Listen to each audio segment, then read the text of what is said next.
Hello guys, చూడండి దీన్ని తెల్లగలిజేరు అంటాం. గార్డెన్లో ఉండే ఇది కరివేపాకు చెట్టు మొదట్లో నీళ్ళు పోస్తుంటే మెల్లగా మొలిసింది. కాకపోతే ఆకు చాలా చిన్నగా ఉంది. అంటే ఎండాకాలం ఎంత నీళ్ళు పోసినా కూడా అంత పెరగలేదు. కాకపోతే చాలా ఉంది ఆకు. మెల్లమెల్లగా తెంపుతున్నాను గైస్, చూడండి ఇంత మంచిగా ఆకు వచ్చేసింది.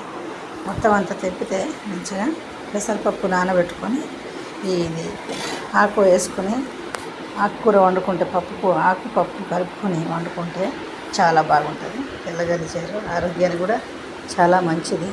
ఇందులో ఇది 2-3 రకాలుగా ఉంటాయి. ఒకటి తెల్లగలిజేరు, ఒకటి ఎర్రగలిజేరు, ఒకటి ముండ్ల గలిజేరు అని కూడా ఉంటుంది. ఈ 3 కూడా మా గార్డెన్లో ఉన్నాయి. మామిడి చెట్లతో పాటు కింద గరికలో ఇవన్నీ పెరుగుతూ ఉంటాయి. తోటకూర ఉంది, తెల్లగలిజేరు, ఎర్రగలిజేరు ఉంది, గంగవాయిల కూర కూడా ఉన్నది. గంగవాయిల కూర అంటాం కదా. ఆకుకూరలకి కొనే పని లేదు గైస్. కొంచెం కొంచెంగా నేనే తీసుకొని తెంపుకొని ఇలా వేస్ట్ కాకుండా వాడుతూ ఉంటాను. ఇప్పుడు మందులేని కూరలు కదా, చాలా బాగుంటాయి, టేస్ట్గా ఉంటాయి. ఓకే గైస్, ఈ వీడియో కనుక మీకు నచ్చినట్లయితే లైక్ చేయండి, షేర్ చేయండి, సబ్స్క్రైబ్ చేయండి.